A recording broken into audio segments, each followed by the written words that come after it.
BSc second year के dear students, ये देखिए फिजिकल केमिस्ट्री का पेपर जो आपके 2023 में, चाहे आप राजस्थान यूनिवर्सिटी से रहे चाहे शेखावाटी यूनिवर्सिटी से रहे, इसी में से ऑल ओवर क्वेश्चन आएंगे। आपका इंग्लिश मीडियम रहे चाहे हिंदी मीडियम, मैं इसको विथ इन आपको 10 मिनट्स में आपको अच्छे से क्लेरिफाई करूंगा। और एक बात और विशेष बात, बीएससी सेकेंड ईयर है उसके लिए यदि केमिस्ट्री, जूलॉजी और बॉटनी है तो सबसे हार्ड पेपर होता है वो जो फिजिकल केमिस्ट्री का होता है, क्योंकि इसमें थोड़ा सा सिलेबस है वो ज़्यादा दिया हुआ है। लेकिन आपको घबराने की जरूरत नहीं है, बस इन टॉपिकों को आपको अच्छे से पढ़ना है। हाँ, कुछ डेरिवेशन है जिनको आपको रफ कॉपी में आपको सोल्व करके देखना है। ठीक है, मैं 1 बाय 1 डिस्कस करता हूँ। आपका ये पेपर 34 मार्क्स का रहेगा।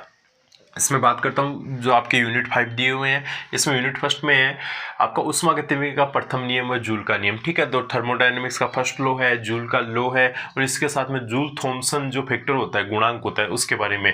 एक देखो जो ये सीपी और सीवी में जो संबंध होता है, सीपी बराबर सीपी माइनस सीवी बराबर क्या होता है, आर, वो वाला संबंध। ठीक है, नेक्स्ट है ये समतापीय रुद्धोष्म चक्रीय प्रक्रम क्या होता है। ठीक है, समतापीय में टेम्परेचर क्या होगा, कॉन्स्टेंट रहेगा, रुद्धोष्म में क्या होगा, ऊष्मा का विनिमय नहीं होगा, चक्रीय में क्या होगा, मतलब एक तरह से साइक्लिक सिस्टम होगा, यानी जहां से स्टार्ट होगा वहां पे क्या होगा, एंड होगा।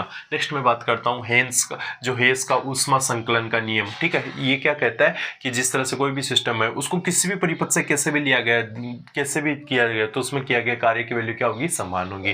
नेक्स्ट इसमें अनुप्रयोग है, इसमें जिस तरह से कुछ एक रिएक्शन दी हुई है, एक आधी रिएक्शन याद कर लेना। नेक्स्ट ऊष्माधारिता, हीट कैपेसिटी, ये किससे कहते हैं। ठीक है, हीट कैपेसिटी देखो सीपी कांस्टेंट वॉल्यूम पर, सीपी कांस्टेंट प्रेशर पर, सीवी कांस्टेंट वॉल्यूम पर। नेक्स्ट व्युत्क्रम ताप, जो इन्वर्जन टेम्परेचर होता है, ठीक है, उसी के बारे में। नेक्स्ट उत्क्रमणीय व अनुत्क्रमणीय प्रक्रम, जो आपका रिवर्सिबल और जो इरिवर्सिबल जो प्रोसेस होता है उसी के बारे में, कि रिवर्सिबल में कार्य ज़्यादा होता है, कौन से में कम होता है, इसके बारे में कि क्या होता है, कौन से रिएक्शन में काम आता है। नेक्स्ट मैं बात करूँगा समतापीय उत्क्रमणीय प्रक्रम में प्रसार में किया गया कार्य। ये क्वेश्चन श्योर है, ठीक है, यानी प्रसार में किया गया कार्य, इसकी गणना करनी है। एक फॉर्मूला निकल के आएगा, छोटी सी डेरिवेशन है, ट्राई कीजिएगा। ठीक है, आपके पास में देखो जो भी नोट्स है, जो भी बुक्स है, उसी से कर लीजिए। जरूरी नहीं है कि कोई स्टूडेंट यदि मेरे से जुड़ा हो तो मेरे बताए हुए, सो जो भी आपके पास में नोट्स है, सिर्फ ये टॉपिक का नाम देख लीजिए, समतापीय उत्क्रमण प्रक्रम में प्रसार कार्य। ठीक है, वो हो जाएगा, सफिशियंट है।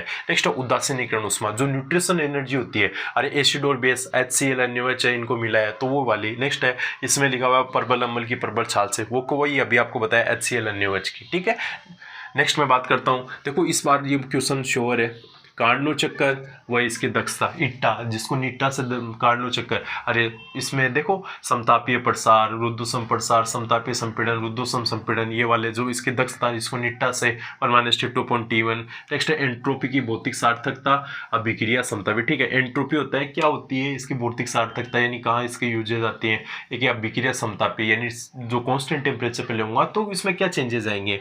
नेक्स्ट है ऊष्मागतिकी का द्वितीय नियम या तृतीय नियम। देखो इन दोनों में से श्योर, द्वितीय आ जाए चाहे तृतीय आ जाए, एक नियम जरूर आएगा। ठीक है, एक नियम जरूर आएगा। मैं फिर कह देता हूँ, चाहे तो सेकंड रूल पूछ ले थर्मोडायनेमिक्स का या थर्ड पूछ ले, मेरी श्योरिटी है एक जरूर आएगा।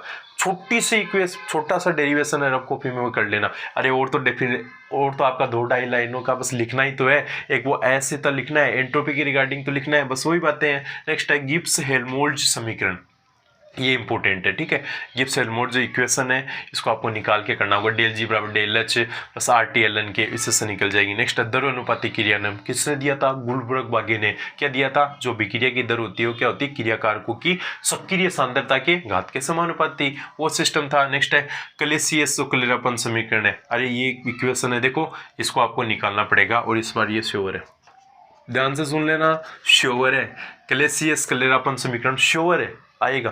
तो आपको अच्छे से इसको देखो, 12th क्लास में याद दिलाता हूँ, आपने क्वथनांक पे उन्नयन, हिमांक में उन्नयन पढ़ा था, तो वहाँ पे देखा ln/P2/P1 है, उसके रिगार्डिंग पढ़ा था, वो वाले क्लेसियस क्लेरापन समीकरण है। नेक्स्ट के पी और के सी में, अरे बहुत ईजी है, के पी बराबर के सी RT की पावर del n।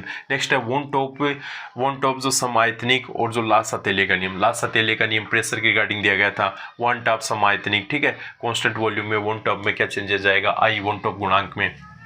नेक्स्ट है स्वतंत्रता की कोटि। अरे स्वतंत्रता की कोटि किसे कहते हैं, कौन कितने प्रकार की होती है, 3 प्रकार की आप मोस्टली लेते हैं, ठीक है। तो इसी के बारे में नेक्स्ट है प्रावस्था नियम, ठीक है, जो स्टेज नियम है। जिस तरह से मैं बात करूँ, यहाँ देखो नेक्स्ट क्वेश्चन है जल H2 का प्रावस्था आरेख, यानी H2 क्या हुआ, सॉलिड में, लिक्विड में, गैस में, तीनों में एक स्थिति ऐसी आती है जहाँ पे क्या होगा, तीनों ही अवस्था पॉसिबल रहती है, बस वो प्रावस्था वक्र ही तो बनाना है। अरे एक जो जिस तरह से मैं यहाँ पे देखो बताता हूँ, ये जिस तरह से सॉलिड लिक्विड गैस तीनों भागों में बांट देना है, यानी इस टेम्परेचर से वो होने पर सॉलिड लिक्विड में, इससे वो होने पर लिक्विड गैस में या वेपर में चेंज हो जाता है, यही तो बातें हैं, ठीक है।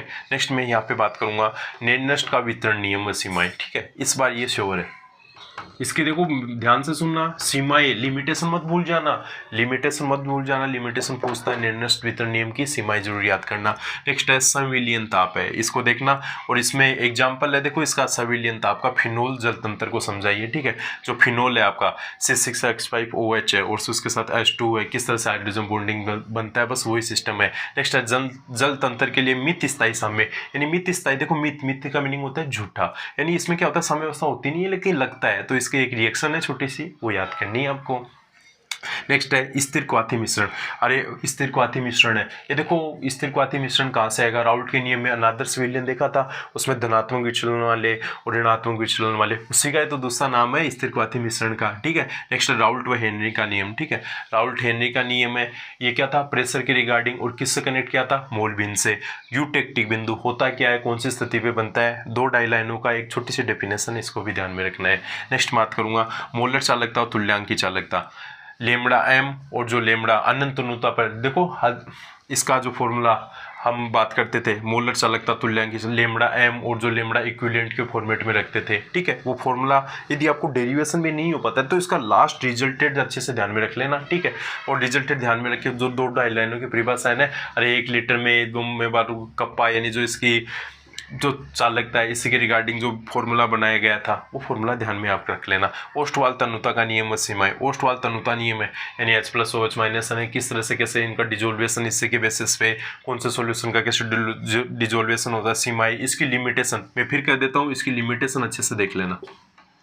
देखो फिजिकल केमिस्ट्री थोड़ा सा आपको भी पता है, सिलेबस लेंथी है, बड़ा सिलेबस है, लेकिन एक ही तो पेपर है, सब पेपर ऐसे थोड़ी है, हाँ थोड़े से इसमें मेहनत ज़्यादा करना, ठीक है। नेक्स्ट है जो तन्यता नियम है, इसकी सीमाएं। नेक्स्ट आर्यनियस का विद्युत अपघटनीय वियोजन सिद्धांत सीमाएं, सेम इसी तरह से आर्यनियस ने भी क्या कहता है, विद्युत अपघटनीय वियोजन, ठीक है, यानी H2O की प्रेजेंट टेंस में जो भी इसके पास में सॉल्यूशन थे उसका वियोजन करवाया, अपने भागों में तोड़ा। चालकता मूलक अनुमापन, ठीक है, चालकता मूलक अनुमापन, देखो ग्राफ किसी को याद हो तो इसमें ग्राफ बनते थे, क्या करते थे, जिस तरह से HCl था उसमें NaOH डाला, यानी स्ट्रॉन्ग एसिड में क्या डाला, स्ट्रॉन्ग बेस डाला, स्ट्रॉन्ग एसिड में क्या डाल दिया, मान लीजिए वीक बेस डाल दिया, ये वाले 4 प्रकार के बनते थे ना, बस वही है।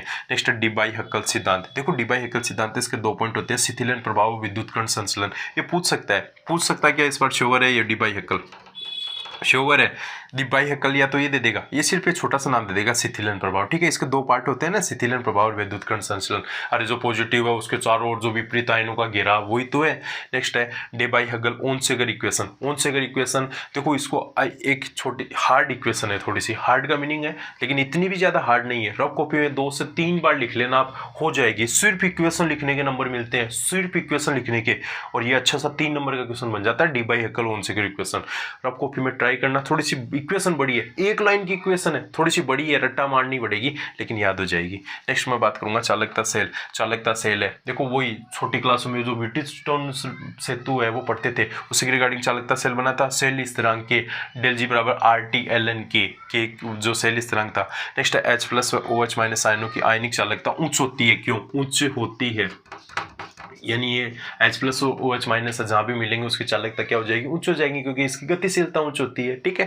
नेक्स्ट मैं बात करूंगा ये ध्रुवीकरण, पोलराइजेशन, जो अधिवोल्टता है, हाइपर वोल्टेज है, और सांद्रता सेल है, जो कंसंट्रेशन सेल है, ठीक है। कंसंट्रेशन सेल होते क्या है, सांद्रता में परिवर्तन के आधार पर बनते हैं। नेक्स्ट है द्रव संधि विभव, लिक्विड पोटेंशियल, अरे लिक्विड पोटेंशियल, 2 प्रकार के लिक्विड आपस में रखे तो उसके रिगार्डिंग क्या होगा, विपरीत आयनों के कारण वहाँ पे क्या होगा, विभव जनरेट हो जाता है, वही वाली कहानी। नेक्स्ट ग्लास इलेक्ट्रोड, मानक हाइड्रोजन इलेक्ट्रोड, मानक हाइड्रोजन इलेक्ट्रोड कितना वैल्यू कितनी होती है यहाँ पे, अपचयन विभव की 0, क्या मानते हैं, स्वेच्छा से मानते हैं, उसके बारे में लिखना है। नेक्स्ट है संसारण, देखो कोरिजन, जिसको आप छोटी भाषा में कह सकते हो ना अपने शब्दों में, जंग लगना, अरे लोहे पे जंग लगना, वही संसारण है, वह इसको नियंत्रित करने के उपाय। इसमें देखो आपने एक नाम सुना था गैल्वेनीकरण, इसमें बलिदानी संरक्षण जिसको नाम बोला जाता है, ठीक है, वो वाली बातें। नेक्स्ट बफर, उभय प्रतिरोधी बफर।